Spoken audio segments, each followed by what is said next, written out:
And now we are going to have an introduction by Dr. Borf to our showcase video. The showcase video tonight illustrates the culmination of the freshman year, all the preparations that we make for the freshman year. It's the Graduate Together ceremony, and what that ceremony is designed to do is to provide an opportunity for students to feel what it will be like in 3 more years to walk across the stage, shake the hands of the board members, the superintendent, the principal, various other people who are there to celebrate their accomplishments. It's a congratulations, it's a celebration, but it is the culmination of the freshman year. It all starts when we orient the students in 8th grade to what they'll be experiencing as freshmen. If you recall, we also have an extra year for an extra day, for freshmen at the beginning of the year. And the freshmen come in, it's a day of orientation, but it's also a day with their KOMs. And that's when they have a tutor or a mentor assigned to them, and that mentor stays with them for the rest of the year. It's also an opportunity for them to become aware that there is a freshman academy, and in this freshman academy we have teachers who come together on a routine basis to talk about the experience that they're seeing with these freshmen in terms of attendance, behavior, and academic accomplishments. All this is designed to make sure that we do all that we can to assure that those students will move on to their sophomore year, because research says if they can move to their sophomore year, they stand a 75% greater chance of graduating, and we want to see them graduate together. So this video shows what we did last week, what they did last week to celebrate this freshman year. We'd like for you to graduate together. We want this group to come together in 3 years. As many of you were told, you should be across the stage. I would like to see you in that cap again 3 years from now.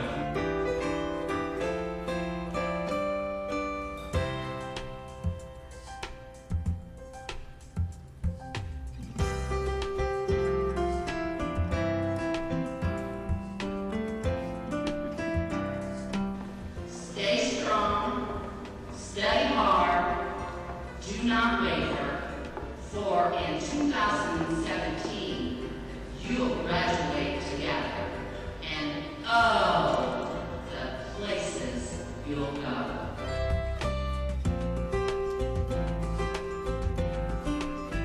But remember, your success does rely on what you do now. People always say high school are your easiest years. Well, you can tell them you're working your butt off now, so the rest of your years will be easier.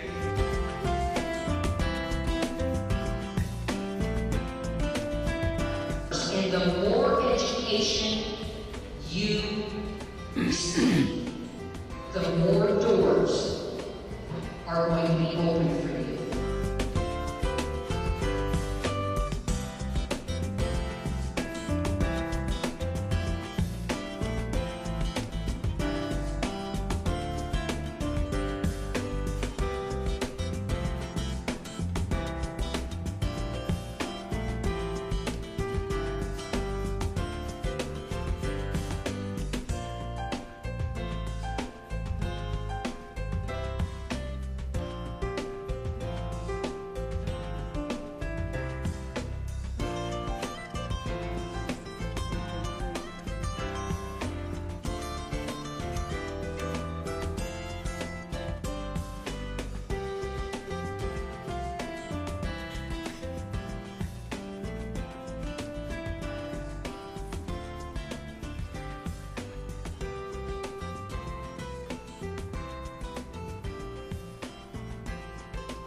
Okay, we are ready for the to celebrate the joy of learning and reflections by board and superintendent. You know, this would normally be a board meeting held after school is out. But we do have the last student day tomorrow. So just a reminder of where we are in our school calendar. It has been an interesting year, in large part directed by the weather. And I'd like to say that we've almost arrived. And students are hanging in there, teachers are hanging in there, and we're going to end on a good note, I trust. Well, we've certainly had a lot of celebrating in the past few weeks, and lots of events and to attend, and board members have been at many of them, as well as administrators. And I don't know if any of you want to share specific ones or not, but feel free. This is our time to celebrate. Aaron? I'm not going to celebrate some of the events. I'm just going to celebrate the overall school year.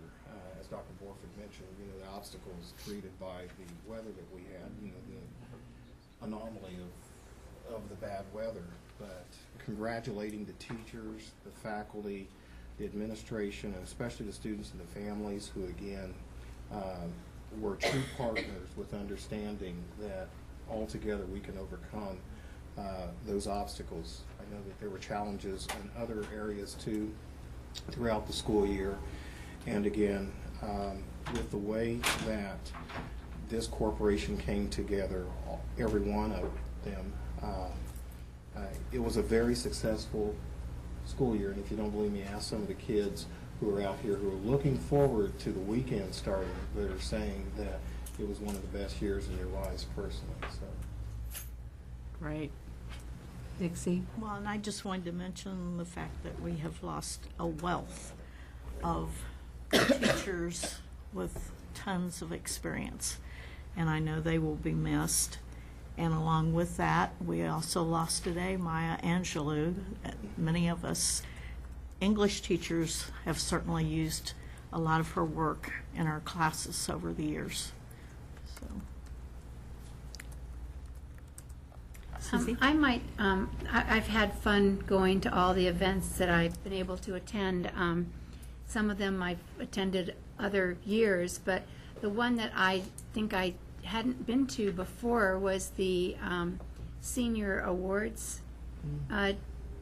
And I was very impressed with the quality of the program and how it was organized and planned, but my jaw pretty much dropped. I had to kind of drag it with me back to the car when I heard that our seniors, graduating seniors, had earned in total over in excess of $2 million in scholarships and awards, and that number is still rising because many people are still receiving grants and scholarships over the summer. So I was very impressed with that. Couldn't believe it, and that many of them have plans to go on to some form of secondary education, which we all know is so important, and that they've been successful in receiving so much support, and our community is so generous. Well, I was also shocked at the number of our students, both boys and girls, men and women, who are going into the military. Yes. I mean, Did I count 18 or 19 already signed up to school? it really put a lump in my throat, but that is just to be commended, that many of our students are going to serve. So I think that's the most I can remember in a while. It seemed like a large number. So, anyone else? We also had the GED graduation, and they always have very moving stories, many obstacles that they have to overcome, and it was wonderful to see that many graduate. There were more that had actually graduated. Not all of them were there to be able to participate in the graduation ceremony, and also the Career Education Awards, because so many of those kids are going straight out into jobs because of the training that they got in the Career Center at Richmond High School. The number of dual credits that our Amazing. students have the opportunity to attain is phenomenal. The mother of the young man who had earned the most dual credits, I think it was 24, happens to work where I get my hair cut. And she was so proud and so appreciative of that whole opportunity that kids have in our schools to earn so many dual credits, because he's already got basically more than a year of college under his belt. Okay, well, we will move on to public commentary. Do we have anyone signed up? No? No one's here. Okay, then we're ready for consent items. Our consent items this evening include a recommendation to approve the minutes of our last meeting, also a recommendation to approve our human resources recommendations. There is not an addendum this evening. Recommendation for accounts payable, and then filing of reports, which would be our monthly financial report. Those items I recommend for approval. Motion made by Jeff Schleifer, seconded by Kelly Baumgartner. Comments or questions?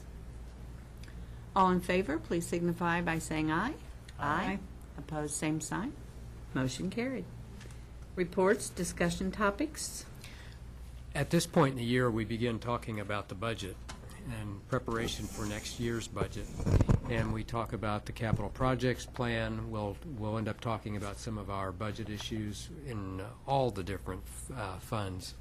But tonight we wanted to orient the board to some circumstances that are causing us to further adjust our 2014 budgets, particularly our capital projects plan, transportation plan. And Karen Scalf is going to give you an overall summary of what's impacting some of those budgets and how we're adjusting to that. Good evening. Each of you will see at your station, and for those of you out in the audience, we have copies on the back table, a circuit breaker cap fact sheet, and this is just for you to take with you so that if you do want to look over it, it's a really good explanation of how the breakers work and what we are looking at as a local government entity in relation to our tax collections. So to start my presentation, I have to say a big thank you to Jane Herndon at Ice Miller. She was kind enough to share a couple slides with me so that I could present them to you, and that's just because they are much simpler to see than what I could come up with, and I've seen them in numerous presentations, as have quite a few people here, and they're a wealth of information, so I really do appreciate her offering those to us. I thought I would start out with what's a circuit breaker. And a circuit breaker has two parts to it. One is a credit, and that's a credit to our taxpayers.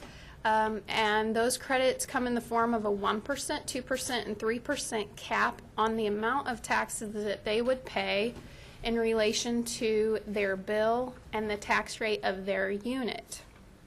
So a homestead property, which is the property that you would live in, is at a 1% cap, and you can pay no more than 1% of whatever the assessed value times your tax rate is of your home. 2% is residential rental and agricultural, and it follows the same method. And the 3% is for commercial and non-residential.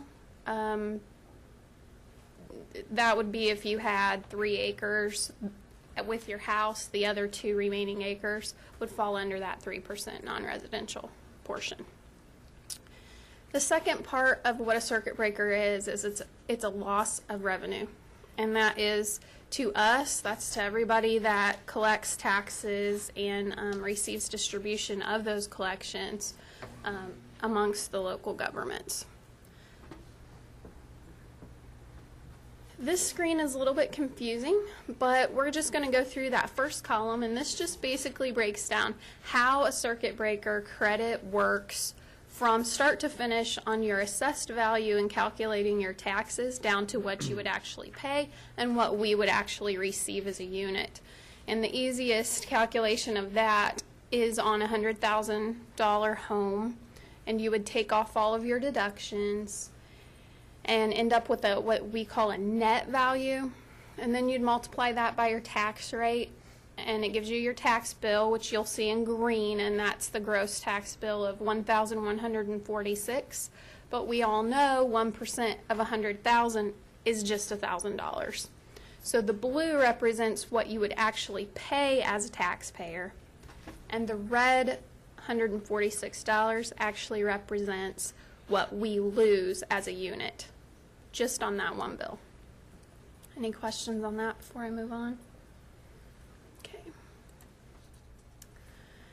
The factors involved in a circuit breaker, there are multiple factors, and with each year they change, so this is always a constant motion type of environment, and those are based on assessed values of real and personal property, cumulative budgets for all the districts in your taxing unit, your tax rates, and legislation. This year we had a change to legislation, so that's why I put that in there, because they are always changing it. This is a pictorial representation of how tax caps work, and the watering can represents the amount of money that your taxpayer is pouring out into the budgets for your county, city, and school buckets. The red line represents the circuit breaker cap, which is your maximum that you would pay, and the black line represents how much we would actually collect. So you see there's a big gap between what our budget is set at and what we actually collect in revenue based on those circuit breaker caps, if you hit them. I took this down to Wayne County and Richmond, Indiana, and Richmond Community Schools. And I took our local tax rate and the rates in the city of Richmond for 2013 and 2014. And I compared the difference in rate to rate. The purple is the county rate, and the yellow is the township rate. Green is the city corp rate. Libraries in blue, and we are in red. And you'll see that those rates have tremendously changed just in 1 year. On a very simplified form of circuit breaker understanding, if you have a tax rate of under 1%, you will never hit a circuit breaker. If you have a tax rate between 1 and 2, you'll hit on anything under the 2% line. If you're between 2 and 3, you'll hit at 1 and 2. And if you're over 3, you'll hit at every level.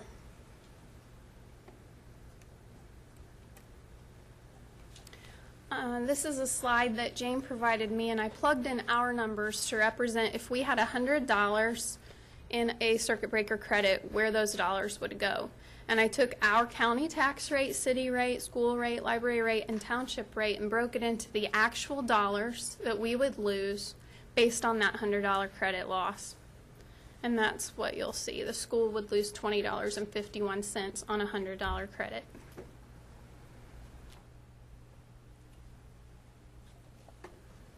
All right, so now we're going to bring this down to Richmond Community Schools and our budget. The DLGF sends us revenue estimates with our budgets in December or January of each year, and those revenue estimates do not take any circuit breaker credit losses into consideration. So when I get that, that's my whole number maximum collection if all factors were perfect. With that being said, factors are never perfect, and so we have to, in the business office, take a look at those numbers and do some estimations on our own. So the revenue estimates come in based on no circuit breaker credit losses, and they are based on 100% tax collections. In Richmond, we have an average between 97 and 98% tax collection, which is a really good rate. Around the state, that is not always the way that it is. So that is a good rate based on what I know. This year, our circuit breaker credit losses amount to $1,291,745.94. That is based on the DLGF estimate that came in once taxes were calculated and approved by the state.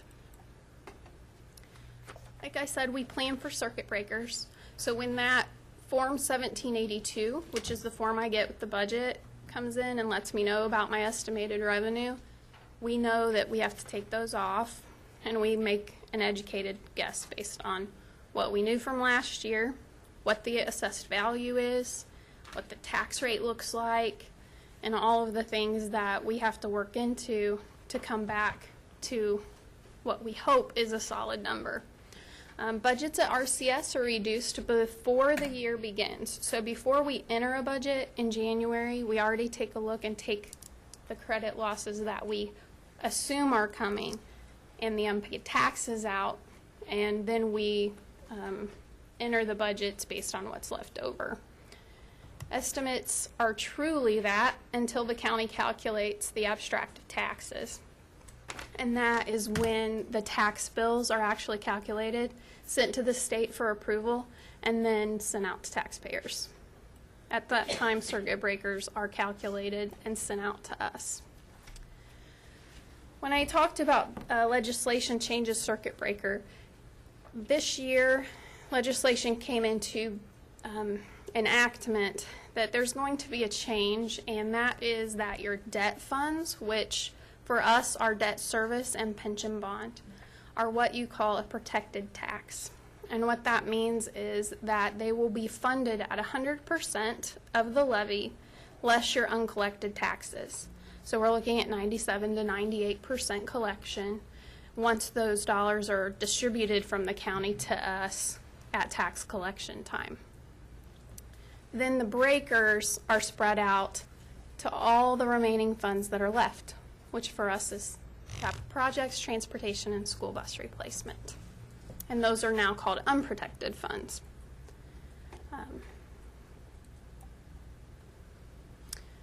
So as I said, we've got 3 funds that are going to be affected. And when you break down how much each fund will show a loss, the capital projects fund will lose $655,584 based on circuit breaker credits. Transportation will be $535,164, and school bus replacement will lose $101,000 roughly. This slide is a little bit much to see, but it does show you how we work in the business office to start with the DLGF revenue estimates and bring it down to how much we're going to actually spend in the budget. So at the very top, I have the DLGF estimated revenue, and that comes straight off of that Form 1782 that we get at budget time. The circuit breaker losses are to my left, and those come from the DLGF on a report once the abstract has been calculated by the county. The uncollected taxes are my own estimation of a 2% loss. Estimated total to reduce is the circuit breaker loss plus the uncollected taxes. And that's how much I know I need to end up with off my top budget at the end of the day. So in January, we estimated the revenue at $385,000, and we showed a $403,000 cut. And that was before we knew how much circuit breakers were going to land at. So that does include those uncollected taxes. But that's where we started. And in May, once we received that circuit breaker report from the DLGF verifying those numbers, we saw that it was not enough and had to do a realignment of our budget. And we took a look and made another $325,000 in additional cuts so that we will come in at a budget of $2,760,000, at least right now. Now, once we get June collection, we'll take another look at that and see that we're on track. And at the end of the year, we will also look for that and make sure that we're where we need to be. But we always cut heavy in the spring to allow for the room. If we do happen to get extra revenue, it's a good thing. So in the capital projects fund, we had some goals that we wanted to maintain, and that is, one, a balanced budget. So in order to cut that extra $325,000, we decided to cut the plan by 15% across the board in every line.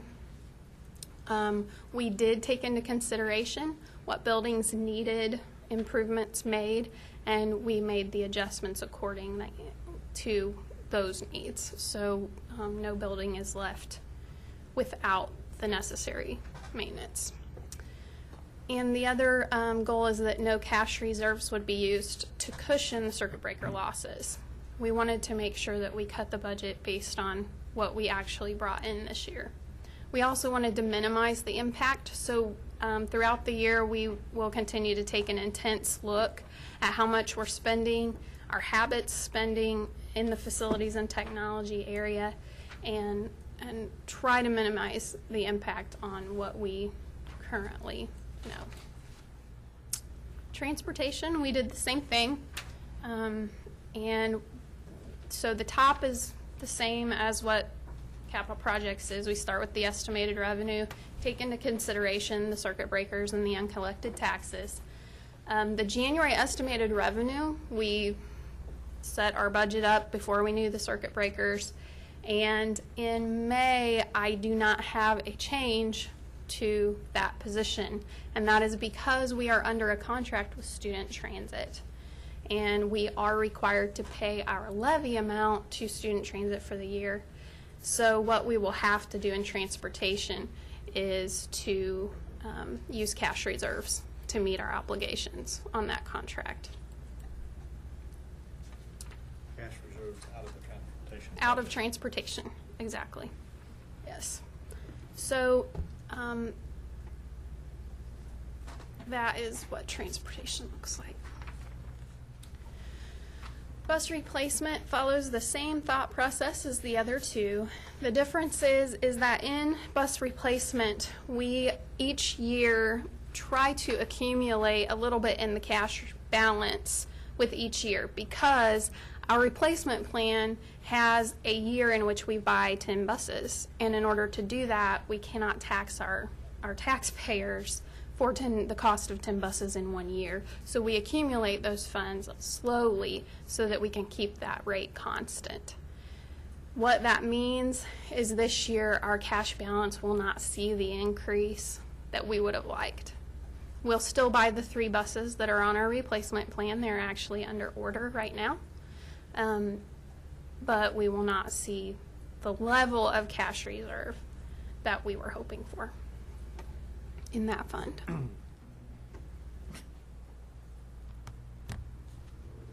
Anybody have any questions? Going back to transportation, Yes. could you share with the board what our balance is Yes. in that fund, and approximately how many years it would take to deplete that if we continue on our current trajectory? Right, transportation right now, I'm looking to have roughly a $940,000 balance at the end of the year if we come in where we should. With that being said, that only provides us 3.5 years before we're in the same situation as a lot of other schools are in their transportation funds. So we are taking a look at the services we provide, in trying to be more efficient in them. We're going to work on the contract with Student Transit as they're aware of this. This is not new to them. We have talked about it multiple times, and we're working together to try to come up with a solution. But it is something that we will have to take into consideration very soon. Now, but we also Don't we have, there's other taxes that also fund that, correct? There are. We get property tax replacement, we get commercial vehicle excise tax, and those do help. But as you can see, we're still dipping into cash reserves right now because the breakers are so big that it can't make up that whole difference. The PTRC and CVET, the other revenue hovers around in excess of $200,000, but when breakers are at $500,000, we still have a gap that we have to make up. Well, I think the reason why I wanted to mention that is because actually the way the contract is with student transit is already, we've not had to go into the cash reserves because of the additional monies. Right. So it's already exceeded the levy Right. anyway. Well, not the levy. Well, not the levy, but the collections. The collection. Right. Exactly. So This it's has actually not been been a a new. problem. Right. This has not been a new issue. Ron?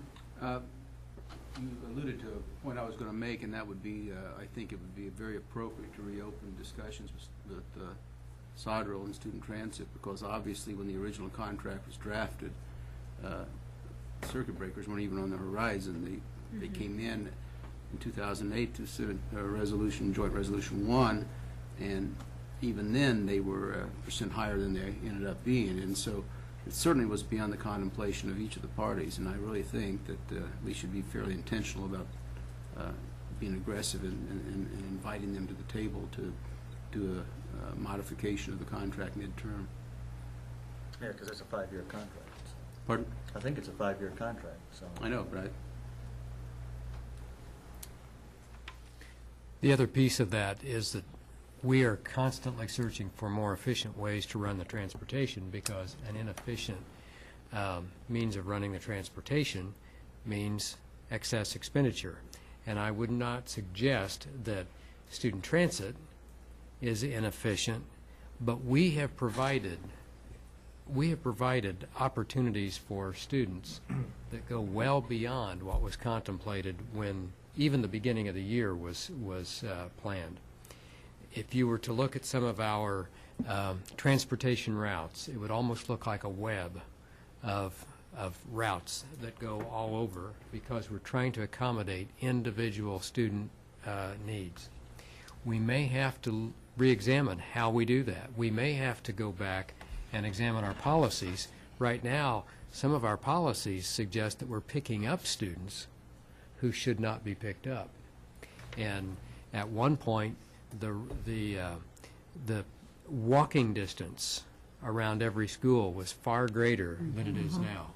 And we are picking up, in some cases, just within a block or two of a building to transport the students that far. And I'm not suggesting that some of our students don't need that, but we may have to really think about the standards around which we're building our student transportation program.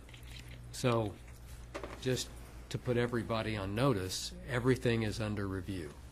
Does the, I know we have a lot of special education routes, IEP kind of routes. Do we get reimbursement through? Yes, actually a lot of that is paid through the grant, the Special Education Services grant. We are required to provide those services if it's written into their IEP, so that's something that we cannot. But is that outside of the budget numbers that we're talking about? Some of them are. Special education is a little bit different in that, yes, some of it is.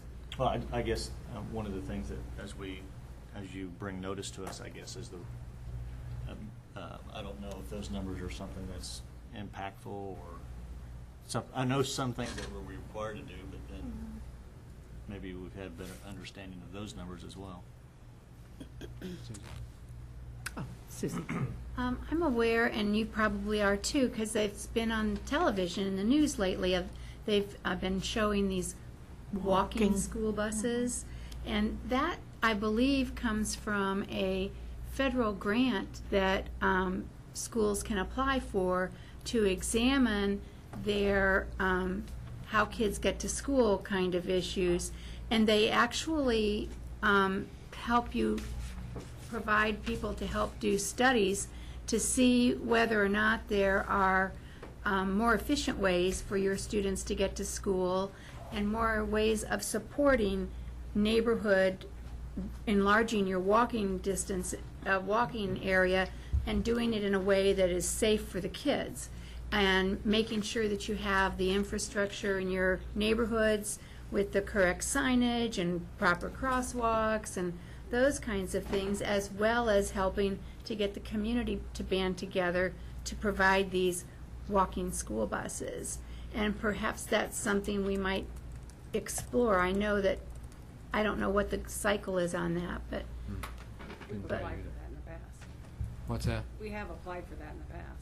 I think it's done on a school-by-school basis, not a corporation basis, so it's really looking at neighborhoods. That's my understanding, at least. You said that we're in a 5-year contract with Sodrel. So what year are we? We're only in year 1 of that contract, aren't we, Ron? I don't know, I don't have a copy of the executed contract. Okay. We'll look I think into it's year that. 2. I think it's actually year 2. Is it year 2? I would have thought would be, yeah. One of the questions that I have about the circuit breaker, and I noticed that, and I appreciated your slides, your information was well put together. It talked about out of the $100 credit that basically 20% of that was a burden for our district. But what, and I don't know if it has something to do with the way the legislation has changed or where it's going, but can you explain a little bit what, if they're going to create what they call a protected tax and have a non-protected tax, what's going to prevent corporations, whether it's city, county, or other school corporations, of looking towards going, like, what's called a referendum tax? That would be considered a debt service tax, correct? Referendums are actually outside the circuit breakers, so they are a non-impact fund to circuit breakers. So it's not a way to skirt the system then? It is not. They have to be passed on a ballot, so it is something that schools are looking at. You hear it around the state. Some get passed, some don't, but it's our option to do So that. how, if, and I ask this because here we're looking at how we're spending money in technology, but yet we need to take a move into the technology field. So if it's a non-protected tax, then how do you meet that obligation? It's in addition to the tax rate. So It it's is on in top of addition it. to a tax rate, Okay. but it does not affected by the breakers. So you would lose your non-collected, but That it would does be it. not hit the breakers. It's outside of that. So that's a kind of a dangerous vehicle, it sounds to me. I mean, if the legislation was created to minimize the tax impact for the taxpayer, then the referendum kind of goes on the outside of that? Taxpayers approve it. They're approving it, though. So they're okay. saying it's okay to add that tax base onto their bills. Ron? The real risk, and I think, I don't want to be anything less than transparent, you guys, we adopted the small capital projects bond issue this past year, and we did so with an eye at looking at our total rate from year 1 to year 2 and determined we'd take a modest increase in debt service. The real risk is these smaller capital projects, $2 million or under, that can impact the tax rate temporarily or minimally, but if that happens to many, in many school districts, or the underlying units are going to be impacted by it because those are not subject to petition remonstrance.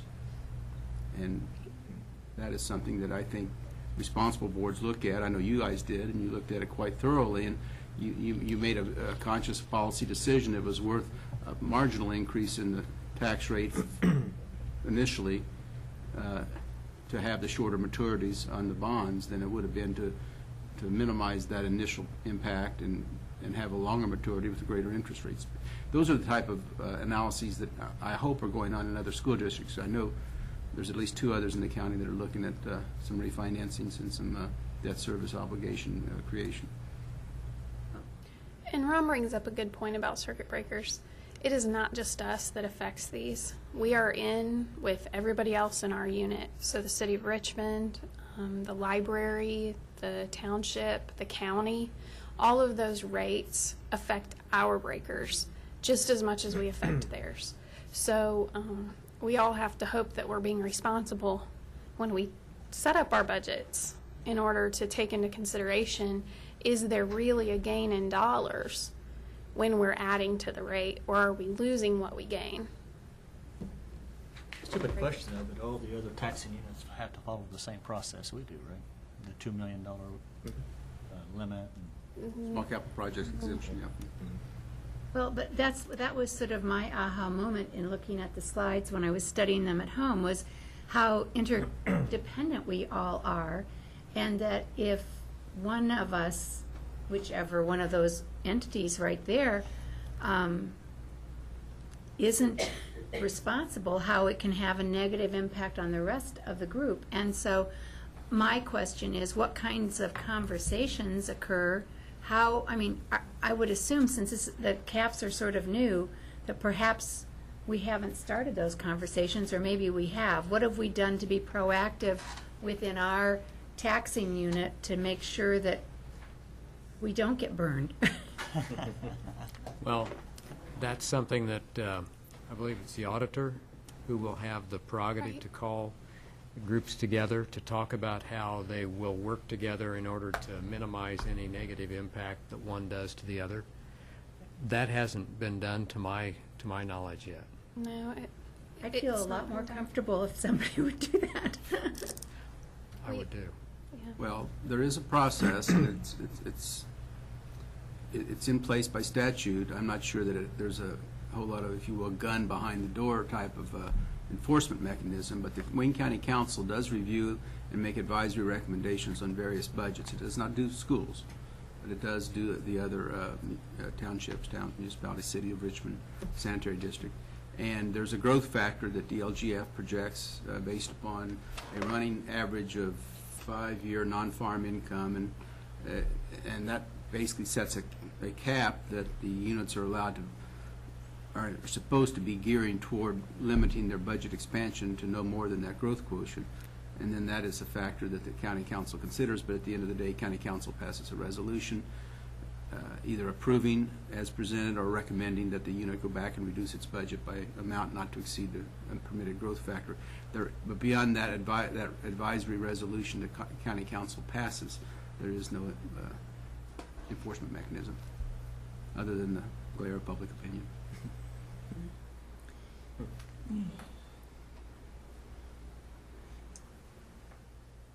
Any other questions? Thank you, Karen. You are welcome. This is interesting information, I guess I'll say. I don't know if it's That's- riveting, but it is. It is. It is opportunity. Okay, finance committee. I was going to move on right on to action items. Well, we've been reviewing policy. We've been reviewing policies that directly affect the way we conduct business. And one of those policies has been concerning contracts. It's a reality that the board approves all contracts, or should be approving all contracts. The number of our contracts that we have on an annual basis almost makes it almost impossible to think that we would be giving a thorough discussion and review of every contract at the board meetings. But one of the things that we could be doing is creating a committee involving board members where we do a thorough review of contracts, not necessarily at a board meeting, but bringing then a recommendation to approve contracts after they've been reviewed by board members to the board meetings. A finance committee can do the work that is often brought before the board meeting, not necessarily that has to do with contracts, but also with just the budget process and monitoring the implementation of the budget. And so my suggestion is that the board have some conversation about the creation of a board finance committee, and let it go. It's a recommendation for me that you have this conversation. I'm not determining what it should look like, what that committee should look like, but the function is probably long overdue, because I'm not so sure that we do justice to some of the necessary conversations at a board meeting. So I turn the rest of it over to you. Okay. Kelly? My first question is, would this be a superintendent committee or a board committee? I would suggest that it be a board committee. That way we would be Transparent. compelled to have it open to the public. I don't think there's anything wrong with that for that kind of a purpose. And we would be required to have a representative from, not required to have, but if you're going to have a member of the faculty there, it would have to be appointed by the REA. So I think it would be a good, I'm not necessarily saying that it should meet in the evening, which would be just another obligation for board members as well as administrators. It could be any time of the day. But yes, I would recommend it be a board committee. So when you have board committee members, would you have, you said an REA appointed member? We would invite, Oh, it would be my suggestion to invite. And is it up to us the as REA. to whether we have a member of the public or, I mean, I know we would invite the public, but would normally a member of the community sit on this board or no? Not necessarily, but it wouldn't be an improper thing to have a community member sit on a standing committee. Actually, with the committee makeup could be determined by what you're discussing at that time. You may determine that Could be. you want a banker or an attorney or some outside source. Mm-hmm. And other times you may, just like our policy review, you may determine that you don't need outside expertise. So. And that's kind of the way we handled the success committee. Board members who wanted to attend and felt they could attend did, and maybe not every meeting, but when they felt they could attend, and it was kind of an evolving committee. Not the same people sat on it every time, and so it can be. Suzanne? The only concern I have about that is because of that particular subject and because I think school finance is a little different than regular finance at times.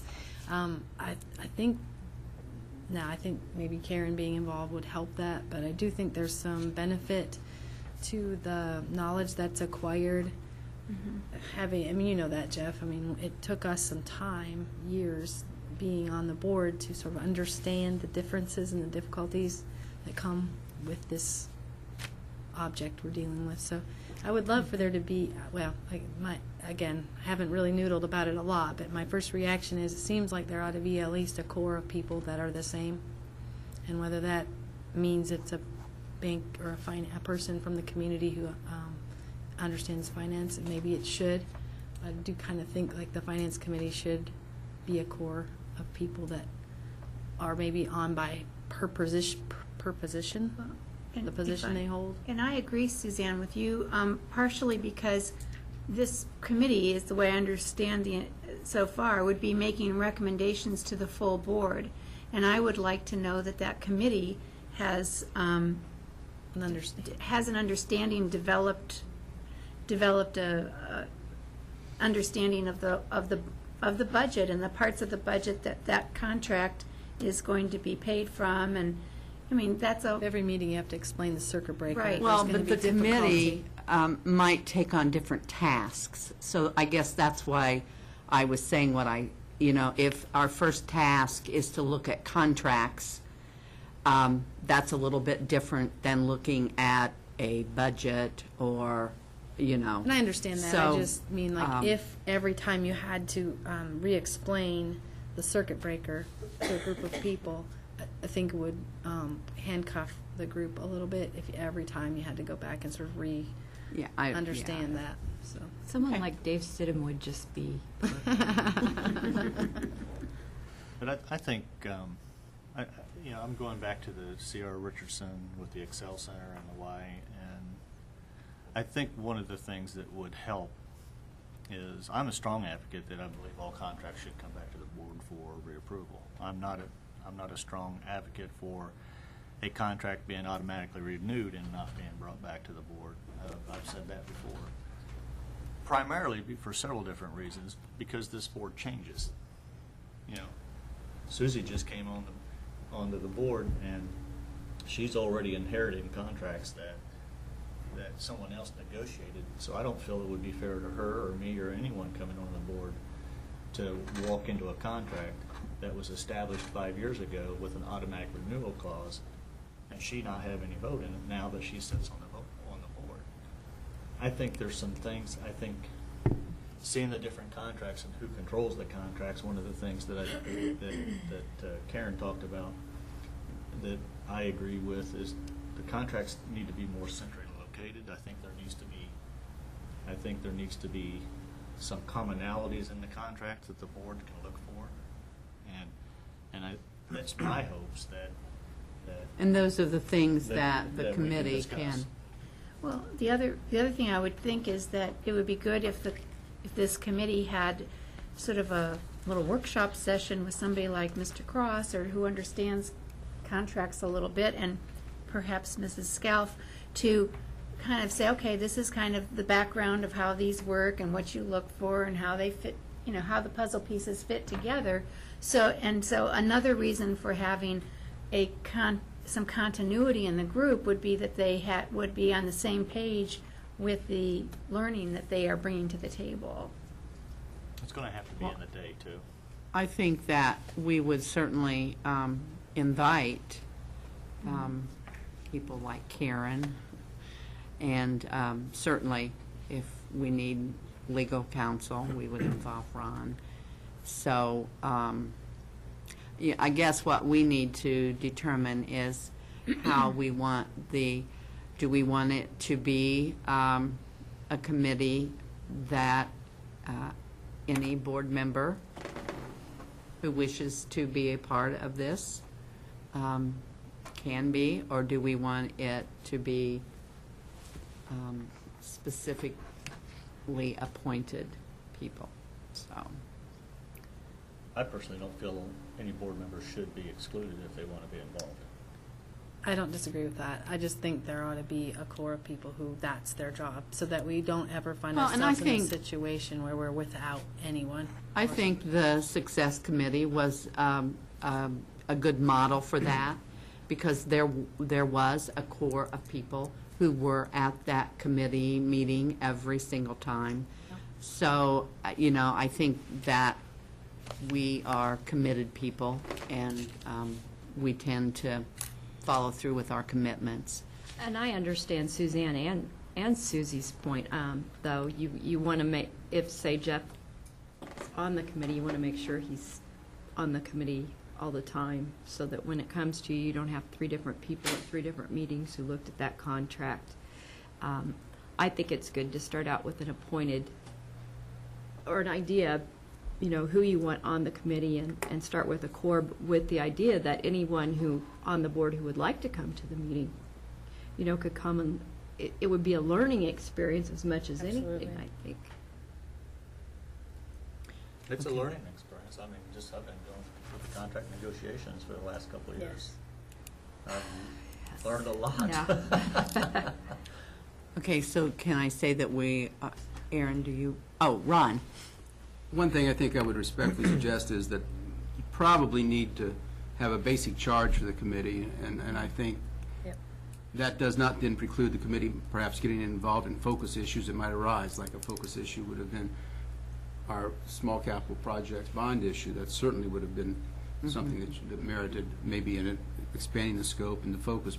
But I will be quite candid. I have felt that we need to maybe emulate the way the city of Richmond does things in some respects, and they have a number assigned to each contract that the city of Richmond enters into annually, and there's an index, they know what they've got, and it allows for some type of annual review and follow-up, and I'm not sure that we've reached that level of organization.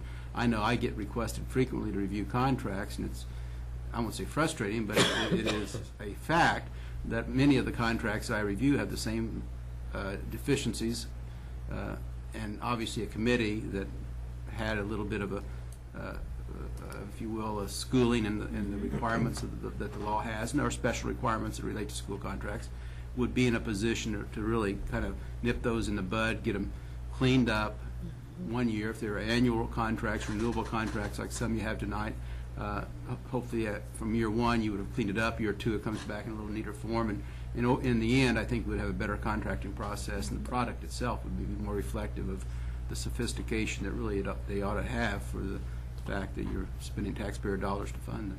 The idea of a charge to the committee, I think, is really important, so they know what they're doing, what the expectation is. So hearing this, maybe we should, you and I and Mr. Cross should come together and create a document that the board can then examine and maybe even adopt, which would set in motion the process that this committee follows. I think that's a great idea. Sure. I was going to suggest for anything concrete before we made our mind up that we have an opportunity to research it a little bit more. But it doesn't preclude us starting to read the contracts and get involved with that. Right. Tweaking it as we go along, you know. And everyone understands that this will have more than likely be a committee that will meet during work hours because of the people that will be involved from central office. So one concern that comes to my mind is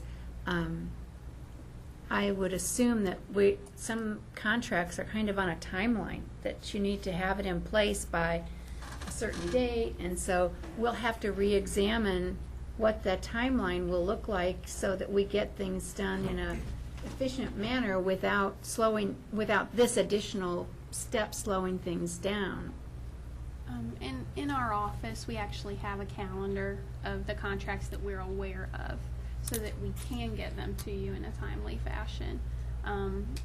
So that is happening. It's just we're wanting to make this a little bit cleaner and organized across the district. Ron? And I think, let's face it, this is a big school district. It's amazing how many building level officials think they have the right to contract. Well, they really can and do, and most of the time they work. I don't know that this committee needs to be reviewing every time Chad Balzer hires an official to officiate a basketball or a football game. There are certain operational contracts, if you will, that are entered into in due course that work quite well, and I'm not. That's why I think the charge needs to be needs to kind of narrow the committee's focus to these more significant ones, like our Sodrel contract, like our architectural agreements that we have on our building projects, those types of things. Okay, so we are going to specify what the charge of the committee will be. We will bring that back then to the board and proceed from there. Is that what everybody understands that? Okay, we are ready for action items. The first action item this evening is the receipt of donations. I'll turn that over to Mrs. Scow. Okay.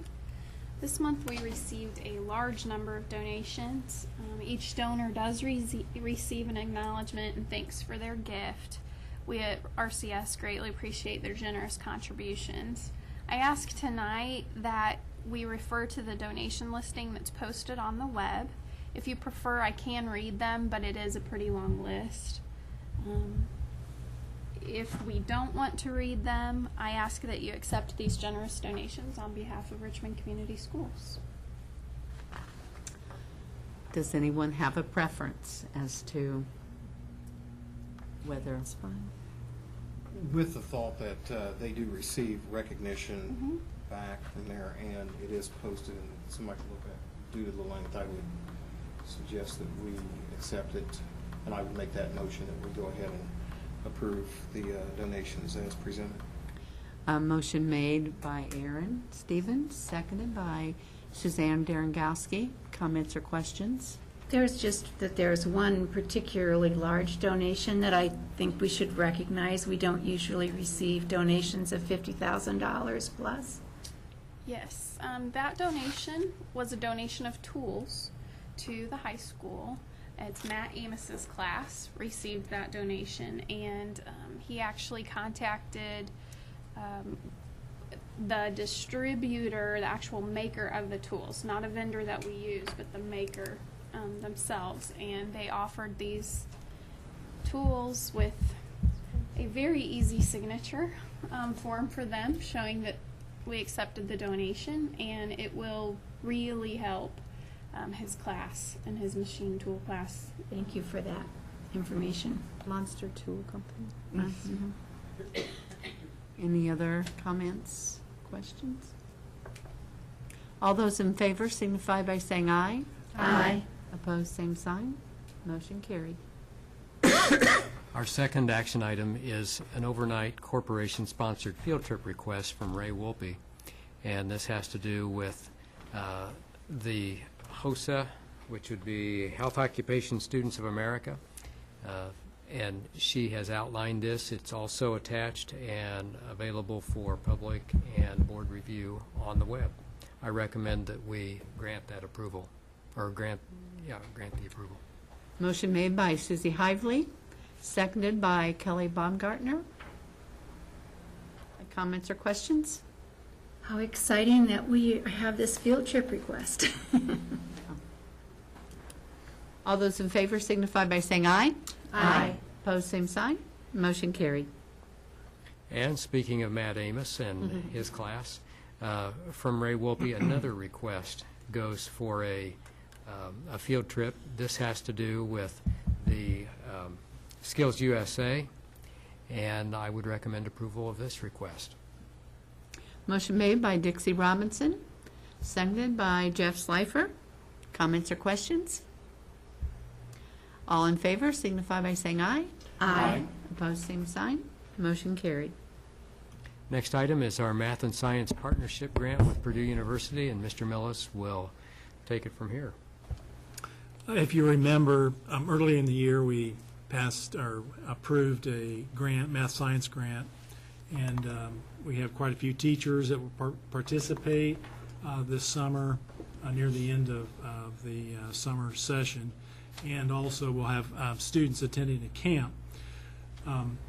The grant is just a repetition of what you've seen before, and that's all the pages at the back end. The front 9 pages are what Purdue and Richmond Community Schools would like to do in a memorandum of understanding, and that would be for, it's a financial arrangement. We are the LEA, we're the fiscal agent for this grant, which if we don't have a memorandum of understanding, we would be paying Purdue professors, and it just gets a little messy. So what they would prefer to do is have all that money flow and run through their personnel system, and then they would invoice us, and we would then pay them to do this.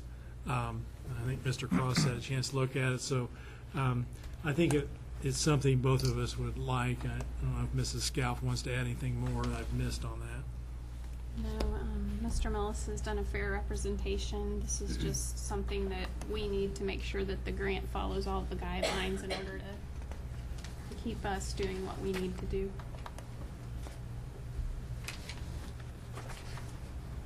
So moved. Okay, a motion made by Susie and seconded by Aaron Stevens. Comments or questions? All those in favor signify by saying aye. Aye. Opposed, same sign. Motion carried. Thank you. Our next item is a rental agreement with the Japanese language school. Unless I missed something, I believe that this is just an updated version, edited to include the date changes, but nothing of substance besides that. It's, in essence, the same contract we've had in the past. I would recommend approval. Okay, motion made by Jeff Slifer, seconded by Dixie Robinson. Comments, questions? I just would say, if you ever have the opportunity to visit the Japanese school on Saturdays when it's functioning, it's a treat. It is an awesome program. So I'm really pleased that we can help them out this way. All those in favor signify by saying aye. Aye. Opposed, same sign. Motion carried. Next item is our food service bid, and I'll turn that over to Mr. Tidrow, our Director of Operations. Thank you, Dr. Bohr. Each year we take bids for food service supplies and foods, and this being my first year with operations and directly connected with food service, I was pretty impressed by the process that goes on. And I asked Mrs. LaRue to show up today, but there's a huge amount of detail work that goes into setting up the bid process and then going through the bids. But they do an excellent job. Mrs. LaRue and Mrs. Falk over there sit together, go through each line and so forth. But I would say that the bids were received on April 9th, 2014.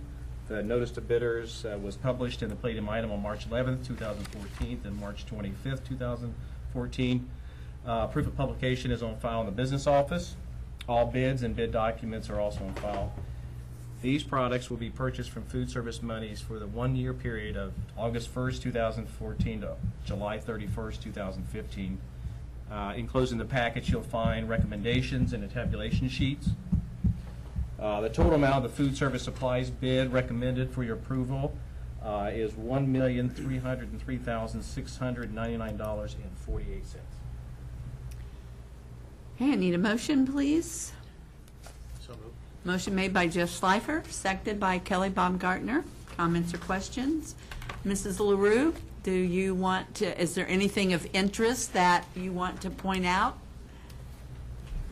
I appreciate Mrs. LaRue coming. I know, she's been here this whole time, so I'm trying to get her up here. I just had to coax her a little bit. Prepared notes. Good evening. I did talk to Rob about percentage of comparison to last year.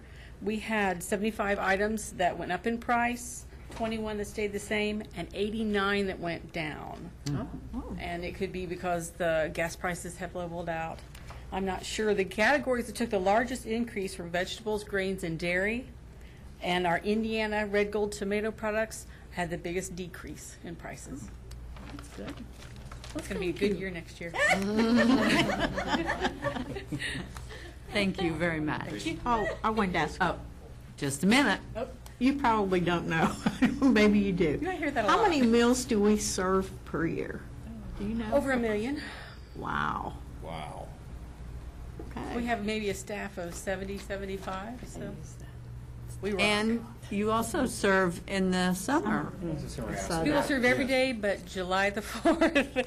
So yes, by the time school starts in August, we're exhausted. Where are the meals served in the summer?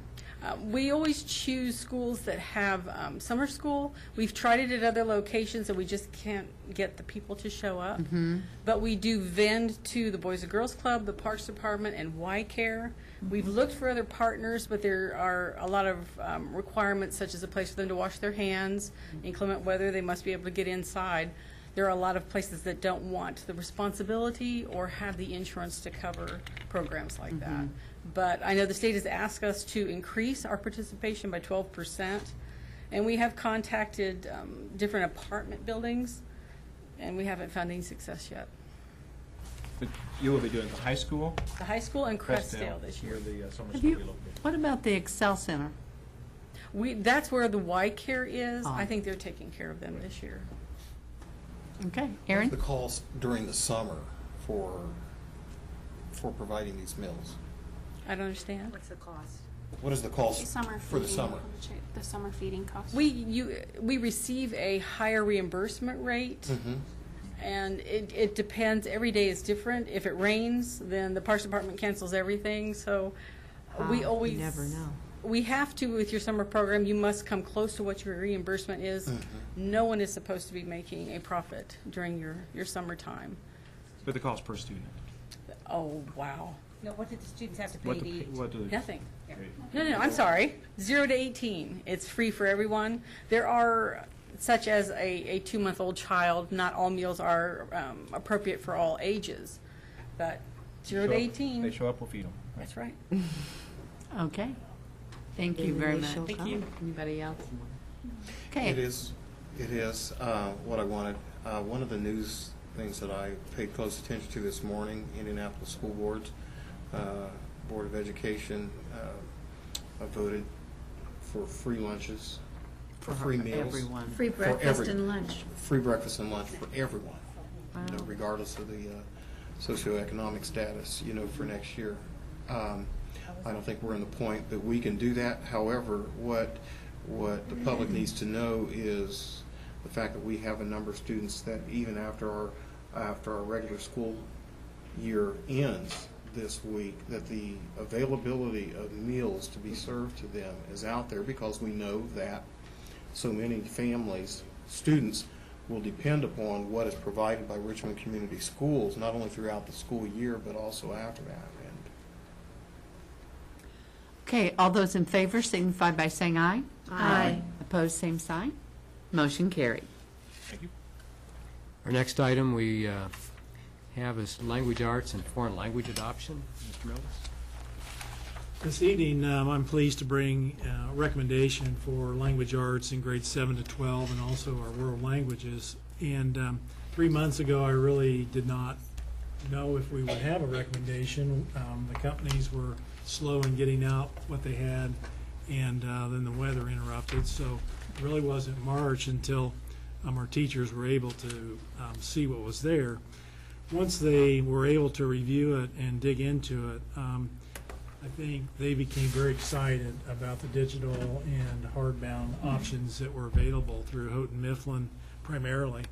And they're very excited. The books right now, which will adopt, as you've noted, it's I think $93 over 6 years, which equates to about $18 for each rental. But they've condensed the book to about this size, and then they provide novels, three novels per student that we can adopt. And we already have a novels list, so in many cases I'll just be updating what's there. In the meantime, the digital curriculum that's available will be pretty amazing, not only just for students, whether that's in class, in the library, at home, on their cell phones, Wi-Fi, wherever Wi-Fi is available. The availability for teachers to utilize things that will present curriculum in a more interesting way, I think is pretty impressive. So they will have available to them videos from the History Channel, a number of other learning channels. So those will supplement their presentations. The series is set up in a thematic approach. I read almost the entire 10th grade edition, and as a former English teacher, I got excited. I'd like to teach it again. One unit that I studied was on rights and responsibilities, and it had the letter from Birmingham jail from Martin Luther King, the letters that Gandhi wrote and his rights in India. And there were several other selections in that unit. Then they compare and contrast, and they do, at the end, projects, presentations. They have options to put together a variety of things. This is for students. In the meantime, also, there's an online writing program that students enter into, and they keep a portfolio, which they can begin in the 7th grade, and it also has a format in which they can write, and there will be some editing that will be done online. So I think we're very excited. I'm not sure we know the exact potential. Some of it may not be exactly as we anticipate, but we are very excited just to see how this is going to play out. The world languages probably to be in a little more traditional format. I think a lot of the instruction that goes on is through oral presentation, but it will supplement that curriculum. So I would ask that the board approve the textbooks that are posted, and next board meeting we'll come back with all fees, but I wanted to go ahead and get this approved so that we can begin ordering the books, and we will actually, teachers at least in language arts, I'm not sure in the world languages, but all that will be available online, so there's not the hurry to get the hard books and the teacher's editions to them. And actually, the teachers will have a dashboard. They'll have training videos on there for each unit. It's pretty amazing. One of the nights that we have scheduled this year for language arts, at least I'd like to bring maybe some teachers and students forward in a few months just to kind of get their response to that. Okay. If you have questions. I need a motion. A motion made by Susie Hively, seconded by Dixie Robinson. Comments or questions? I did have one question, and I'm curious because the Chinese textbooks are so inexpensive. I wondered if they are subsidized or are they little workbooks, or why are they so inexpensive? Our new teacher, Mia, would like to use these and asked if we could, it would be possible to adopt, and she was able to get the information to us, so she will use those for some of the written, especially the Mandarin language written part is rather challenging, but that's where it will help. Okay, all those in favor signify by saying aye. Aye. Opposed, same sign. Motion carried. Now we are ready to... Madam President, could I interject Yes. just one second? We just learned that our girls' tennis team just won their regional. So. Yay! Oh. I want to know that. Great. Pretty cool. Okay, we are ready for our work session on our belief statements and mission. And we will turn that over to Mrs. Stewart. Okay, would you all like to take a break first? Or are you okay? Okay, I think we're okay. all right. We'll just have a little discussion here before we get started. Could we ask our audience to move up, please? Bring a chair and join us. Or if you can take somebody else's chair, go for it. No arm wrestling. Battle for chairs.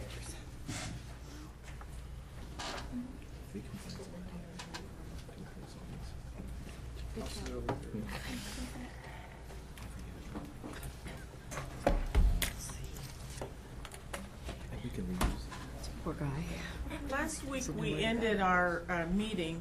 I heard it, as we ended, I heard a couple conversations going on regarding our beliefs. We wondered if we'd covered everything, and or if there were things that we needed to add. And I remember somebody made the comment, well, what about technology? Don't we believe that that's important? And I was in a conversation today, and I thought, well, what about safety? Isn't safety important? Are those assumptions that we have and we really don't need to address? Or are those other concepts that need to be included as we work toward the mission and beliefs? Well, and how do we address whether it's an assumption or whether it's something that we need to write down for all to see?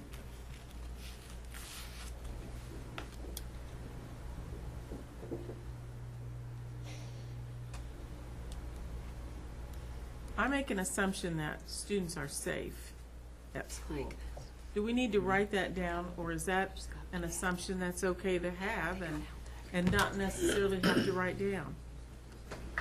What about technology? Technology is part of our world. It's part of who we are and probably where we'll go. Is that a concept, or is that something that needs to be addressed as far as our belief statements?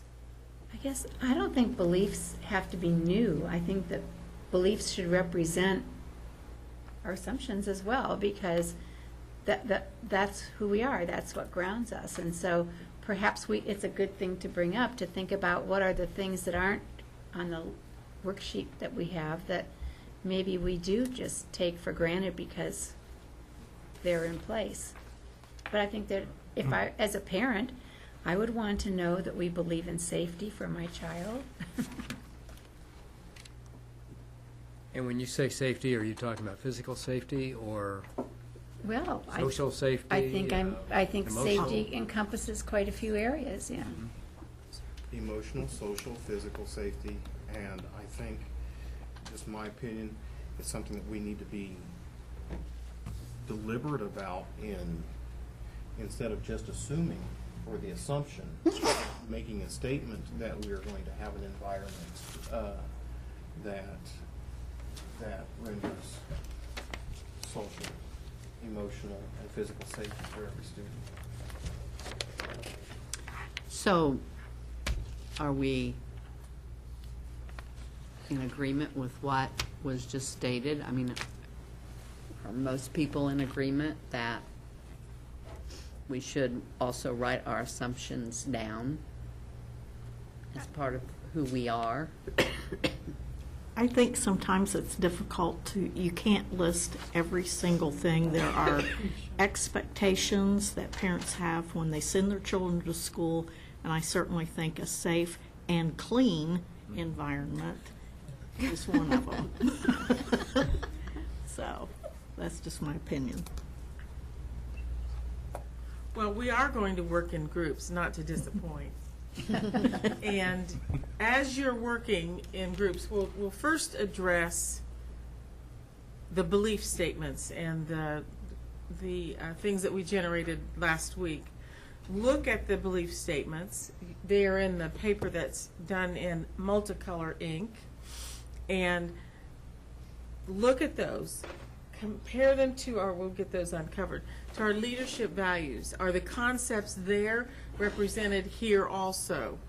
And let's polish up what we've done. You don't have to do complete sentences necessarily, but we want ideas, we want concepts that we want to make sure we include in our belief statements. Then we will turn all those ideas over to writing committee of the board. Okay? So, we're going to select groups in a much different way this week. Group 1 will be here. Group 2 will work here. Group 3 will be here. And Group 4 will work in this area. Members of Group 1 are Stephanie. Predetermined. We're assigned. Yeah, after last week, After the last 2 times, I'm taking instructional prerogative here. Stephanie, Rob, Kelly, Dr. Borf, and Susan. No, I've got Suzanne. That's the same group that was last week. Here. Is it the same group? No? No, it's Well, not. it's different. somewhat. I looked. Group 2. And- Group and 2 is over Stephanie. here. Jennifer O'Brien, Karen, Jeff, and Dixie. he remembers. Yeah. Group 3 over here, Kathy, Susie, Linda, and Ron. And Group 4, Misty, Mark, Aaron, and Barb. And Hunter. Nice to meet you. This is Hunter Lambright. I didn't, well, that's okay. A new teacher? Hunter's going to be a new teacher at the high school, and he didn't get the memo about being here at 5:30. So you've been hired.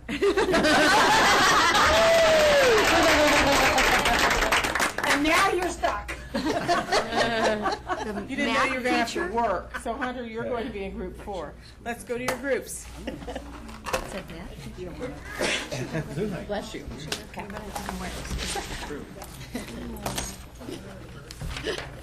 Welcome. Now you're on the committee. High school math. He's a student teacher. Boy, what an introduction.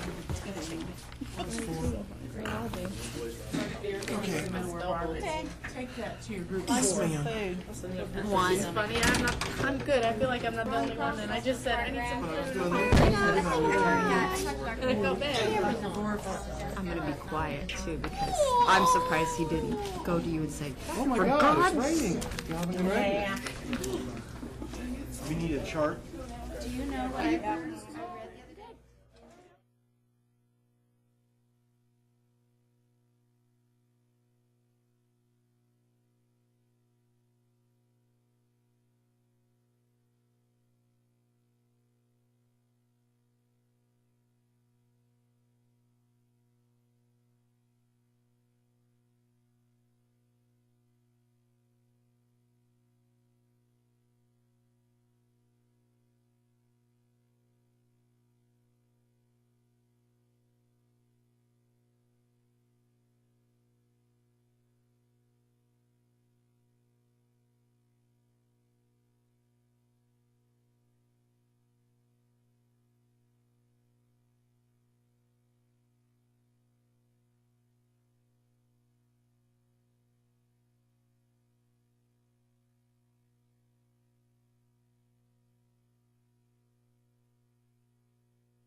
Hang on. Where is it? Here.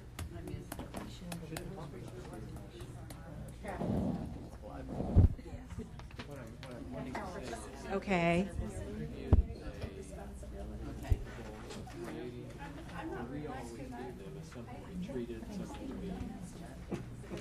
Go? Yeah, okay, let's, attention at group 3. They're gonna share the missing things that they have. Okay, so we took a look at the list and decided that we were missing several things.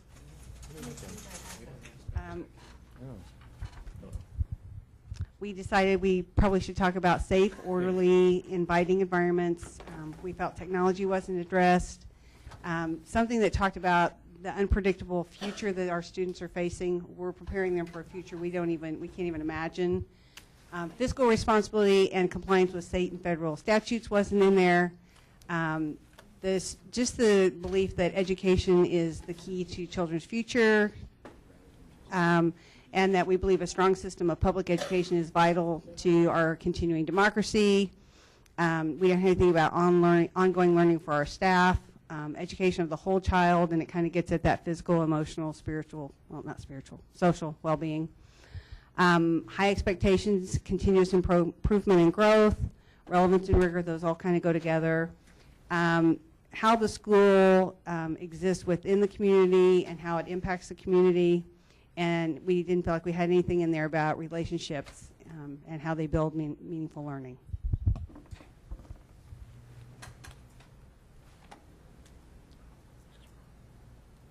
Okay, now, when I look at fiscal responsibility and compliance with state and federal statute, I think those are a given. Now, maybe they're not, and maybe the board won't think that, but we have to do those things.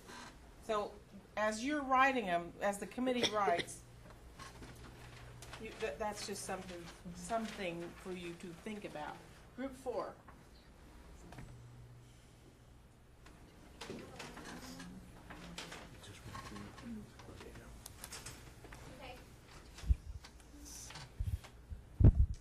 Safe and orderly environment, social responsibility, shared leadership, and we just added far exceeding community high expectations. Then we had, this is long-winded, because Mr. Stevens said it. We have a community response. What I said was actually a lot briefer than that. It's just that Misty kept writing and adding things to my defense. We have a community responsibility to be one of the foremost leaders. And that's it. Okay, as a corporation. She's got I did. And then the last one was diversity as a strength and something we value.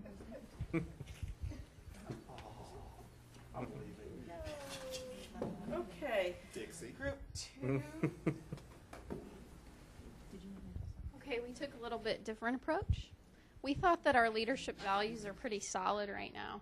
And so everything that we came back to on these were reflected in one or another of these words, with the exception of relevancy, enjoyable, and an impression to the future. So what we actually came up with was sort of a mission. And that was, we looked through the Wordles, we looked through all this, and every time we could come back to this one sentence, and that was to provide students preparation for a future of limitless possibilities. And everything that we saw in our leadership values and on the page, we could fit to this statement. So that was the approach we took on this.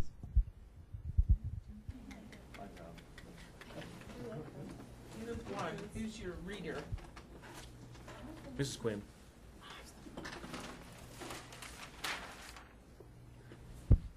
We did approach, shockingly, we did approach things a little bit differently. We broke them down and analyzed color across all 4 categories. And so in learning, we started there, and we said that we would, that students know and appreciate what students bring in terms of learning. Kind of knowing their background knowledge and appreciating where they come into us so that we can carry them further based on what they know. Brain research indicates there are learning intervals and opportunities, and we need to make sure that we are able to strike when the iron's hot and really push during those times. And individual learning styles need to be appreciated, And then also a focus on the 21st century learning skills. When it comes to teachers, teachers model continuous learning, and also teachers are the embodiment of the values of the organization. That's a good one. What was, We said something else, then we changed it to R. Say R, and then we said teachers embody. and we only made it to the third one, to students, and students are assets to be appreciated, not just developed. That we need to appreciate who they are and what they bring to the table, not just look at where we need to take them, but let us go along with them sometimes too.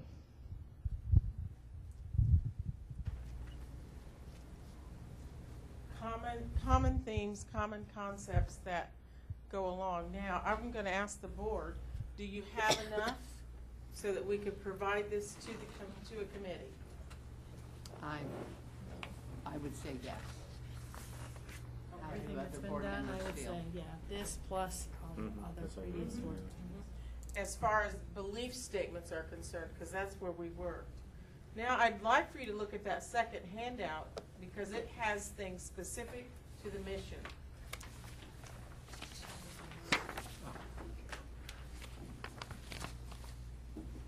And remember way back in April, we talked about the mission would tell us why we're here, what makes RCS stand out. I'd like for you to look together as a group over that handout to see, have we left some things out? What's missing from here, if there's anything? You understand your charge for this part? No. I want you to look at this handout. The questions that we answered here were, why are we here? What makes RCS stand out? That's the mission. What are we doing here? What's our... So, how do we do that? Should the mission be written in conjunction with the beliefs and the vision? Is that an important part? I think they need to at least be going down the same road.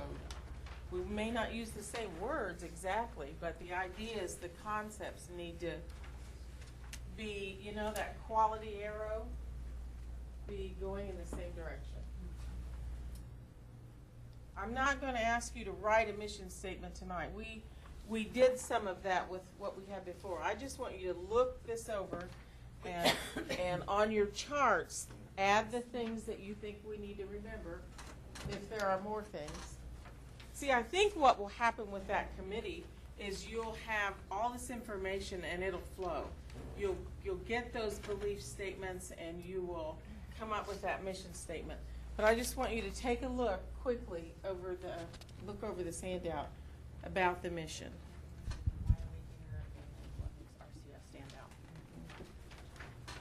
What we can do about that.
After we share this time, we will reconvene the board meeting. Actually, we're still in the formal board meeting, so we'll come back to the table. We'll have group 2 go first.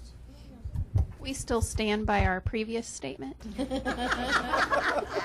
Provide students preparation for a future of limitless possibilities. Yeah. We just stand behind that. Yeah, we really liked that statement. We reworded it just a hair, but not much. Group 1 has reworded this statement for the mission. RCS prepares students for a future of limitless possibilities. And group 3? We looked at our belief statements, and then we went back to the vision and looked at that and started talking about how it might be crafted. And so we came up with that RCS provides students with a safe and nurturing environment where they can explore, discover, where students can explore, discover, and focus to be ready for tomorrow.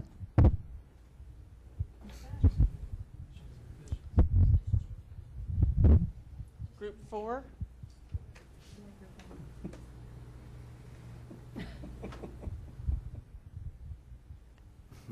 I think we stayed with the mission that says that we will provide students with a foundation to make right decisions as they move through the pathways of life, and then we would add period. Is that correct? Yes. Thank you. So we'll write that down so it's written. This would be group 3. That was on the. No, we're group 3. No, I mean group 3 on the sheet. Okay. We'll take our group. Territorial there. President Morganson, I think we're ready to reconvene. Do you want us to put our group number on these, or? Yes, put your group number on there. Of course, I do have your names. But you can put your names on there too. How are you? How are your parents? Good. Are they here still? You didn't like retire and move to Florida or anything? It's just a man thing. Really? They have a pool, so they moved to once we and then everybody's there all the time. Jeff Jackson's old house.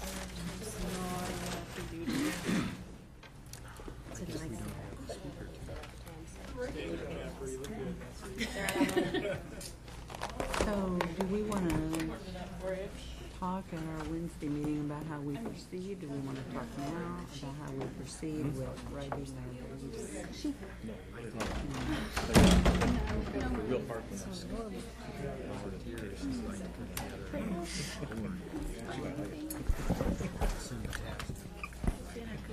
I don't know if it does or not, so I don't. And the mission. Oh, I want him. What is his name? Lisa, what is our new Hunter? I don't want Hunter. Yeah. Hunter, would you please come forward? We don't want you to get out of here without us formally inducting you into Richmond Community Schools. So, welcome, Hunter. Would you please share with us what you will be teaching next year?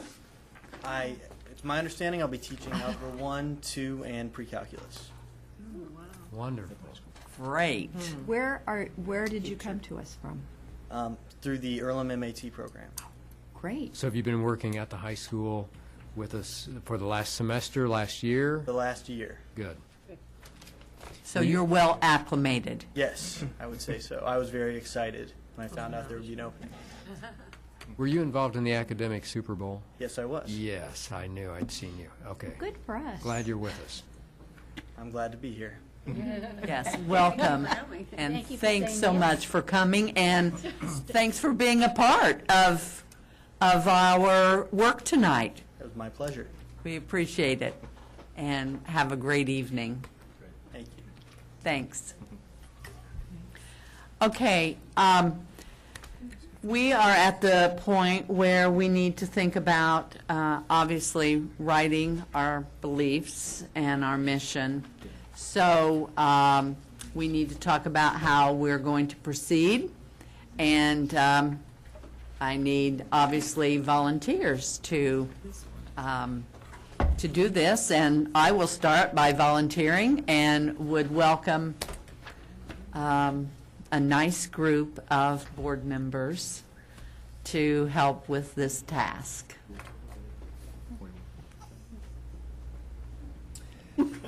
I am not writing them by myself. A lot easier to do it by yourself. I would be happy to help. You know, schedule permitting, but I'd be more than happy to participate. Susie? I need to say the same thing. I'm available for a few days, and then I won't be. So if you're doing it quickly, I'll be glad to help. Well, maybe we need to talk a little bit about our timeline. Do we have a timeline, Dr. Borf? Well, it would be nice if you could have something to bring back at the next board meeting. And I would suggest at least 2 meetings so that we come together working through just the task of writing, and then another meeting where you've had a chance to look over the product and make revisions. Tighten it up. Yeah, tighten it up. And we are going to be having session on goals, on getting our goals written.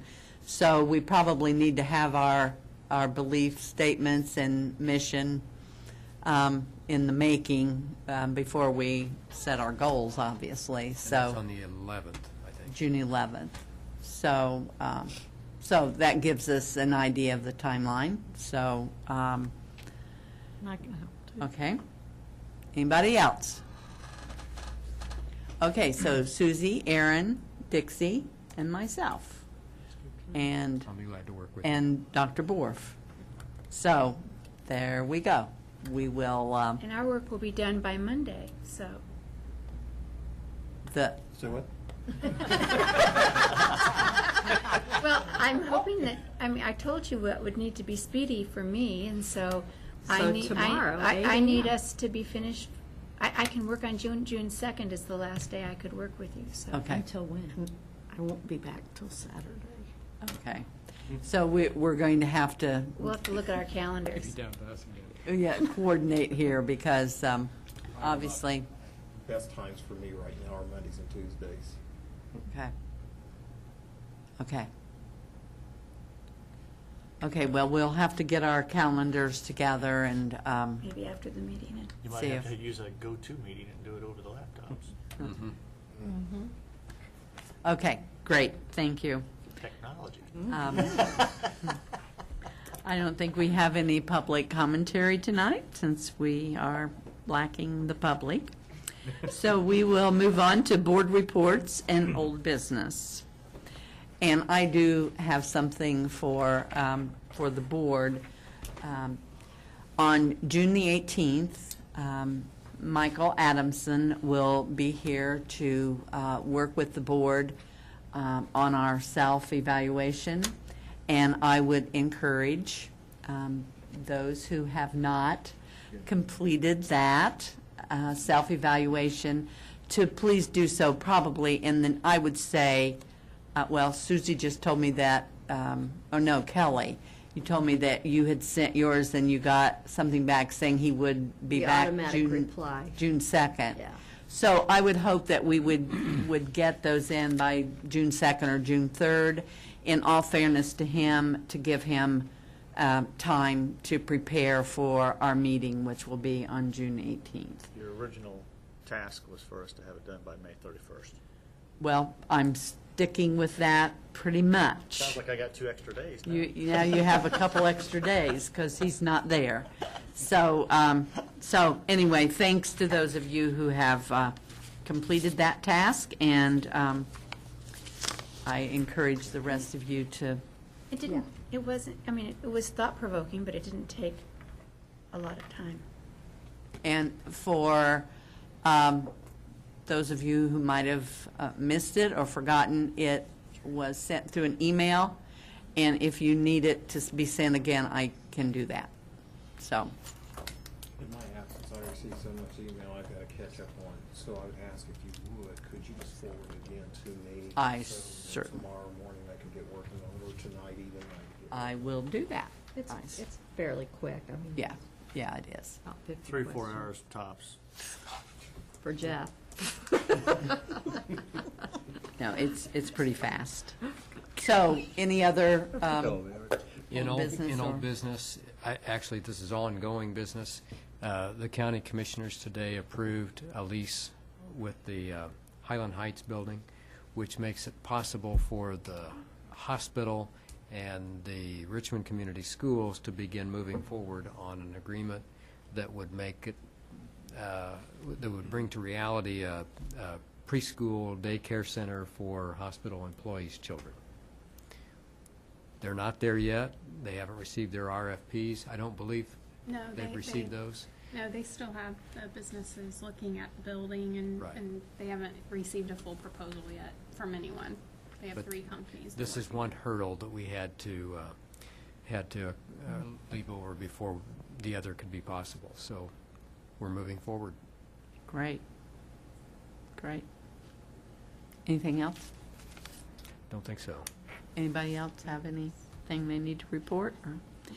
Okay, we are ready to move on to preview our upcoming meeting and events. Obviously, on June 8th, we are going to be graduating many students. We do. And many of those students are, I shouldn't say many of those students, but some of those students are working hard just to be there right now. Mhm. And then we've also discussed some of the meetings of the board coming up before the next meeting. So that's going to be important. I don't know that we have the agenda included here tonight. Be looking for that on the web. We will start putting out the preliminary agenda Okay. before. Great. We're not there yet. I just got an email came across this afternoon at some point that Test will be graduating their 8th graders tomorrow at 1:30. So we still, up to the very last day, we still have events going on. And Suzanne announced earlier that our girls' tennis team took regional. Is that Yeah, what you I said? think they were in Newcastle. Regional? Were they in Newcastle? Is that what they were? Here. Was they here? I don't know, In that? Was that expected? Or Of course. They're very good. Good. Great. Not by their competitors. The girls softball is also playing right now. Yes. And so, Mr. Bolser. Really? Oh, well. I don't know. I just know Mr. Bolser was heading straight there after the tennis match. He was heading straight over there.